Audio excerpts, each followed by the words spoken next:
आपका स्वागत है यूनिवर्सल हर्ट्स में। लॉ ऑफ अट्रैक्शन सीरीज़ का डे फर्स्ट है आज। सबसे पहले हम ये जान लेते हैं कि आकर्षण का नियम क्या कहता है, क्योंकि हमारे लिए ये जानना बहुत ज़रूरी है। ये विज्ञान है, ये साइंस है या आध्यात्म है? तो मैं कहूँगी ये दोनों ही है। इसमें साइंस भी है और इसमें आध्यात्म भी है।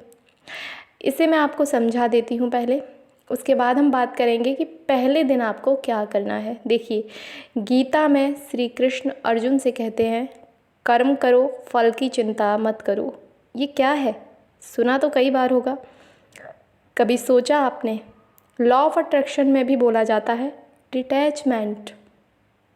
ये एक ही है, बात दोनों एक ही है, मीनिंग एक ही है। जब आप किसी चीज़ के पीछे मजबूरी से नहीं बल्कि शांति से बैठकर कर्म करते हैं तो ब्रह्मांड उसे आप तक पहुंचा ही देता है।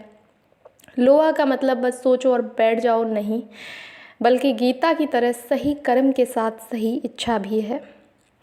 मंत्र और विजुअलाइजेशन, प्राचीन अफर्मेशन, हमारे वेदों में मंत्रों का उपयोग बताया गया है। ये मंत्र लोहा के अफर्मेशन से कई ज़्यादा गहरे हैं, जैसे कि गायत्री मंत्र हुआ। यह मंत्र सूर्य भगवान की ऊर्जा को आकर्षित करके मन को एकाग्र करता है, आप सभी को पता होगा। लक्ष्मी मंत्र हुआ धन और समृद्धि के लिए। ये विजुअलाइजेशन ही तो है, हम करते क्यों हैं? यही चीज़ हम लोहा में भी कर रहे हैं। यकीन ना हो तो आप अपने गोल के हिसाब से, आप अपने गोल के अनुसार, जो आपका गोल हो, आप कोई भी मंत्र चूज़ करके देखिए। रोज़ 108 बार चैंट कीजिए और उस इच्छा को मन में विजुलाइज कीजिए, फिर लेट को कीजिए और आप देखेंगे कि आप रिसीविंग मोड में आ चुके हैं, आपको वो चीज़ मिल चुकी है। अगर आप आध्यात्म से जुड़कर देखें, आप इसे प्रैक्टिकल करके देखिए। आप एक दिया जलाना, दीपक की लौ को देखकर मन को एकाग्र करना और अपनी इच्छा को सोचना। अब इसी काम को करने के लिए हम लॉ ऑफ अट्रैक्शन में क्या करते हैं, हम अलग अलग टेक्निक करते हैं, 3 6 9 7 7 7 5 5 5, और हम यहाँ ये कर रहे हैं। आपको समझ आया? इसमें समय लग सकता है क्योंकि हर चीज़ का अपना समय होता है। ये एक फोकस्ड विजुअलाइजेशन है। एक दिया जलाना, दीपक की लौ को देखकर मन में एकाग्र करना और अपनी उस इच्छा को सोचते रहना, उसे देखते रहना, शांत रहना। तुलसी के पास बैठना, सुबह सुबह तुलसी के सामने बैठकर इच्छाएं, जो भी आपकी इच्छाएं हैं उनको मन में रिपीट करना। ये आपके आसपास पवित्र वातावरण ऊर्जा बढ़ाता है। आपकी जो एनर्जी है वो पवित्र तरीके से आपके अंदर जाएगी, आपको एक पॉजिटिविटी महसूस होगी, आपको तुरंत ही पॉजिटिविटी फील होना शुरू हो जाएगी। हम यही तो करते हैं लोहा में भी। हम कई टेक्निक यूज़ करते हैं जिससे हम पॉजिटिव रहें। हम अफर्मेशन करते हैं, हम कई तरीके की चीज़ें करते हैं। लोहा में हम विजुअलाइजेशन करते हैं, तो आध्यात्म में हम दीपक की लौ को देखकर अपने मन को एकाग्र करते हैं, अपनी इच्छाओं को सोचते हैं। लोहा में हम अफर्मेशन करते हैं, तब हम अपनी इच्छाओं को अपनी ओर आकर्षित करते हैं। तो आध्यात्म में हम मंत्र उच्चारण करके अपनी इच्छाएं पूरी करते हैं। ये मैं आपको इसलिए बता रही हूँ क्योंकि बहुत सारे लोगों को लॉ ऑफ अट्रैक्शन पर यकीन नहीं है, पर आध्यात्म पर विश्वास है। कोई दिक्कत नहीं है, आप इसे आध्यात्म से जोड़कर देख सकते हैं और इसका यूज़ आप आध्यात्म से जोड़कर कर सकते हैं। लोहा कोई नई चीज़ नहीं है, बस ये भारत की भूली हुई विद्या है। ये सब बहुत पहले से यहाँ है। जब आप मैनिफेस्टेशन की बात करते हैं तो वह हनुमान चालीसा का संकट मोचन होने का विश्वास है। जब आप अफर्मेशन बोलते हैं तो वह गीता का अभ्यास और वैराग्य है। लोहा को हम आध्यात्म से समझें तो ये कोई जादू नहीं है, ये साधना बन जाता है। तो अब आपको इतना तो समझ आ चुका होगा कि ये सिर्फ विदेशी किताबों से नहीं लिया गया, ये बस कहने की बातें नहीं हैं, ये हकीकत है।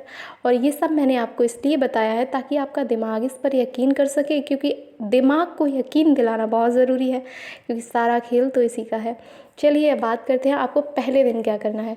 आज आपको, यानी कि जिस दिन आप ये शुरू कर रहे हैं, ये जो लॉ ऑफ अट्रैक्शन की सीरीज़ है, आप जिस दिन से शुरू कर रहे हैं उसी दिन आपको पूरे दिन में किसी भी टाइम 5 मिनट के लिए बैठना है, कहीं पर भी जहां आप रिलैक्स हो। आपको सोचना है, आपका दिमाग कितना नेगेटिव और कितना पॉजिटिव सोचता है। ऐसी कौन कौन सी नेगेटिविटी है जो अभी आपके दिमाग में छाई हुई है।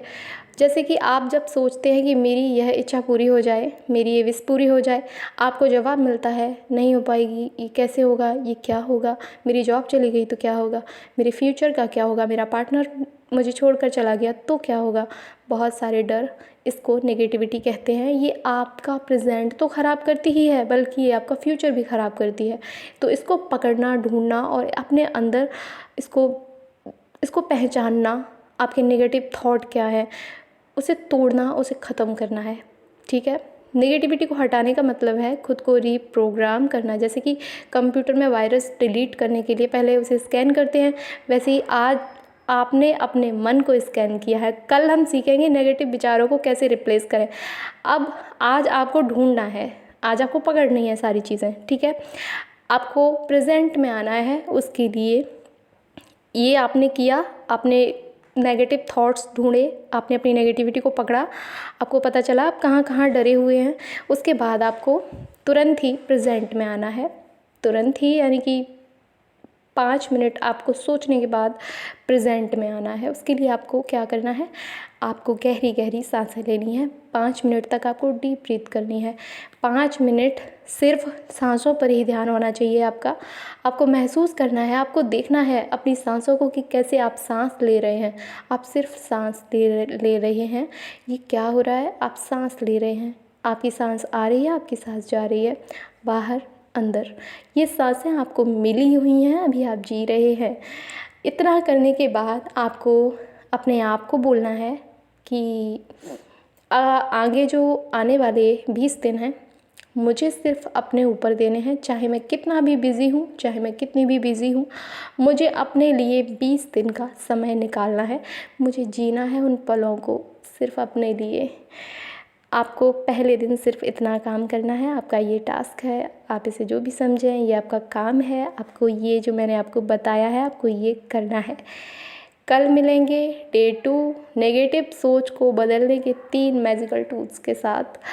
तो मिलते हैं अगली वीडियो में, तब तक के लिए ढेर सारा प्यार। I love you.